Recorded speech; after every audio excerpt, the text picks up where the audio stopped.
is going to be Madden's main practice assignment when he goes home. It's going to be pretty simple. You're just going to be going through all of his basic commands and practicing your timing, your marker words, the e-collar, how to help him out with the leash if you need to, and just get him really solid listening with you guys in your home around all the distractions at your place.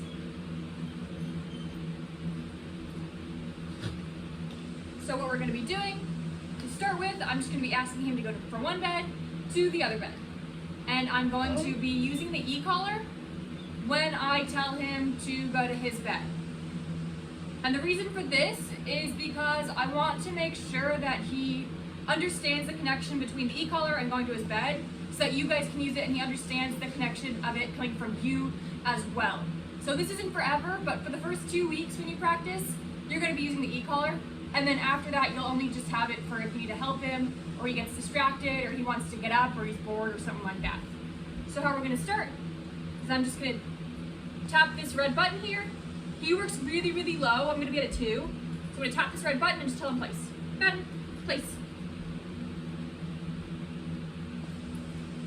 Good. I'm going to let him get comfortable. If he takes a second to lie down, that's fine. I want him to be cozy.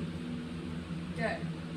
And place does mean go to your bed and lay down. So if he doesn't lie down all the way, I'll remind him, nope, place, and I'll give another tap on the e-collar. This is also a good chance to practice your marker words. So our marker words are the words we use to tell the dog exactly what they did, like the moment they did it, and how we feel about it. So when I say good, I'm telling him that what you're currently doing, I like, you're going to get rewarded, I'm going to bring the reward to you. So when I say good, good boy, good, I want to make sure that I either bring him a treat, or I pat him on the head, I just praise him in some way, let him know that I like what he's doing, I want him to keep doing it. And what's important with good is that he can't get up after you say good. You don't say good and come up to him and he leaps up forward to get the treat from you. I need to bring it to him. So if he starts to get up after I say good, I'm going to pause, might say no, until he goes back down, then I'll say good again, bring him the treat the rest of the way. Good.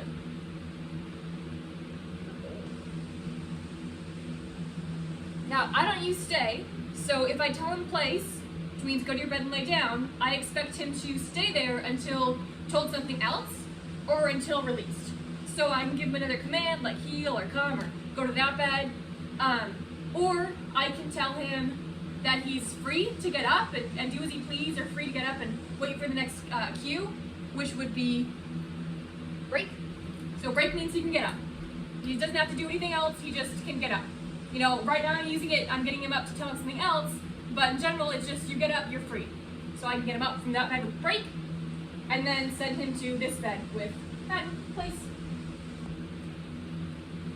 Just like that. Good. You can tell him good, bring him a treat. Walk away, you should stay there. I want to be able to squat down and look at him. Good, and not have him get up. I want him to know that even if there's a treat in my hand, if he's not released to it, he's not allowed to follow it. Good. I can tell him good, and I can bring it to him. Tell him good, pat him on the head. That's not a release either.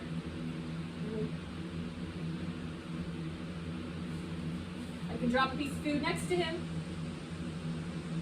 Still doesn't mean that he can get up. Good.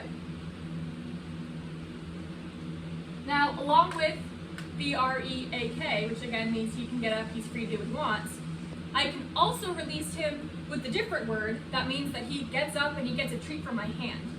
And so this is different than good, because good, treat comes to him, right? So good, I'm marking stays, I'm marking duration. I want him to keep doing what he's currently doing. I'm going to bring the reward to him. It's a good way just to build stable wanting to be in your bed. You know, it works out for him to stay in one place, or stay in a down, or stay in a sit. He gets praised for it. Good. And he gets paid while he's working. Now, if I want to build enthusiasm, or I want to teach a new behavior, it can be very useful to have a cue that means, okay, you're done now, you can get up, and I actually want you to be actively rewarded. So you're not just getting up, free to do what you want, kind of boring, kind of slow. I want to build some enthusiasm. I want you getting up with some motivation, so I want you to know that you're getting up to get a reward. So that would be, yes. And that means that he can get up and get a treat from my hand. So again, the only words that mean that he can get up Our other cues, you know, come, heel, something else that means he should do something that is moving with us. Or break, which means he's free to do what he wants. Or the word we can use to build some enthusiasm, which would be yes. And then he should follow me. Eddie, place. Good boy. Good job. Now, in addition to practicing place, which is just a really useful default cue for like anything, if he's jumping up on people, he's trying to mess with the other dog, you just need to relax. Place is a really good thing to practice. He's pretty good about it. He's not super high key, you know, he kind of just wants to hang out and nap anyway, so he likes going to his bed and hanging out.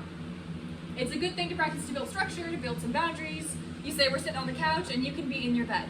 You know, it doesn't have to be forever, but I want for the first few weeks, most of his time is going to be laying in his bed practicing staying, or like not on the couch in your lap. It's going to be just hanging out in his own space. Good. And then you can start to add in more freedoms, but we want to make sure that he has a really good relationship with you, and that he respects what you guys are asking him to do, and that he listens to you. You know, so you don't want to just start right off the bat with complete freedom, and he learns that he can get away with stuff again in your house. You want it to be lots of structure, lots of boundaries, lots of practice, until he realizes, oh, I just have to listen to these guys no matter what. Like, it pays off, but also I can't get away with not listening to them. All right, and I want you guys both to understand this communication system, you know, of the marker words, of break, of yes, of good, of no, and how to use the leash, and how to use the e-collar, and the words that he understands. Break. Good boy. So what we can also practice, in addition to going to his bed specifically, is his other cues without the bed as an anchor. These are a little bit more challenging for him. I think part of it is because he likes how soft the beds are. He doesn't like doing plates on flat beds. He only likes doing it on the squishy beds. I think just because of how large he is, it's just more comfortable for him.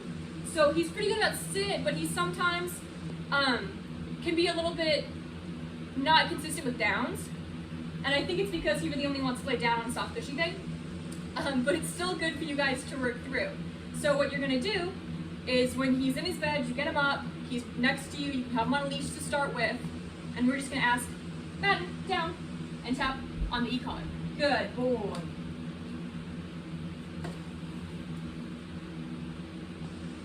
Good. And because he can be kind of inconsistent with downs, like he's not super happy about doing them, especially when he's hot or he's tired, he's like, let me just go hang out in my fluffy bed. So with downs, I want to reward them. I want some enthusiasm. You know, I want him to want to go down pretty quickly. So that's something that I might use YES for, right? So I don't want him just going, oh my gosh, this sucks, I'm gonna lay down, you know? I want it to be, oh, I like laying down. You know, I get up, it's fun to go quick and then get up quick, right?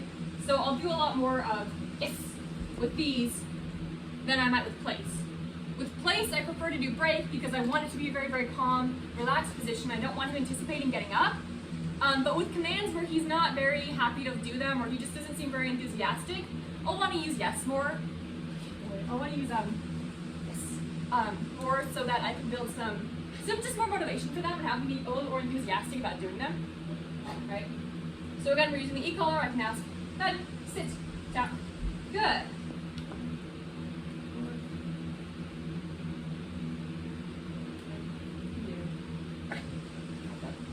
Bed, down, down. Good. Now, of course, this morning he's being really good, but I would like to demonstrate how we can use the leash to help him if we need. Right? Like if you find yourself in a situation where, hey, Bella. If you find yourself in a situation where he's kind of stuck, like he's having a hard time laying down, he's having a hard time sitting or something like that, we can use the leash to help him out, right? So, if we put pressure upward, it means sit. Put pressure downward, it means down. You know, if he's distracted, if he just is having a hard time, you don't want to keep repeating yourself, and going higher on the e-collar is not going to help him. I want to give him some extra help that is very, very clear to him, that he understands very well, and that'll be that physical leash pressure. Break. So if I ask him to sit and he doesn't sit, then I can say, nope, sit, right? If I ask for a down, he doesn't down, good boy. Break. Then I can go, nope, down, with the leash, good boy. And the last thing that we'll want to practice with the bed-to-bed exercise, Madden place, is his recalls. So you can do recalls as well. No, place. Good boy. And so what that would look like, again, I'll have the e-collar like a 2 or a 3, and I'll just say Madden, come, tap. Good boy. Good. Now I like for him to have a very clear like sit in front of me, because otherwise he tends to charge past. So you might find you do this a few times and he tries to just veer around you. Just sit in front of him, and you can use your hands to guide him up into a sit. Good. But what I want is for him to come up to you and sit in front of you. Yes. Right. Place. So again, it's gonna look like Madden, come. Good. Help him up with this. Yes, good job. Just like that. So you're just gonna use this little place practice exercise to practice the e-collar, practice your marker words, practice him staying, distractions, and then your other commands as well. Good boy. And place. Good. Once you get comfortable with it, you can take the leash off. He's pretty good off leash. He just gets stuck sometimes with recalls. He'll want to default to his bed. Like he'll just go there and be like, leave me here, I'm gonna lay down and take a nap instead of coming. So you'll want to start on a leash just to make sure that he doesn't get in that habit, because once he gets in that habit, it's kind of hard to break him of it. He really wants to default to his bed. And I don't want to get him confused or have to be like going higher on the e-collar. I want it to be very clear at first. So I'll just put the leash on him. No, come, and I'll lead him to me.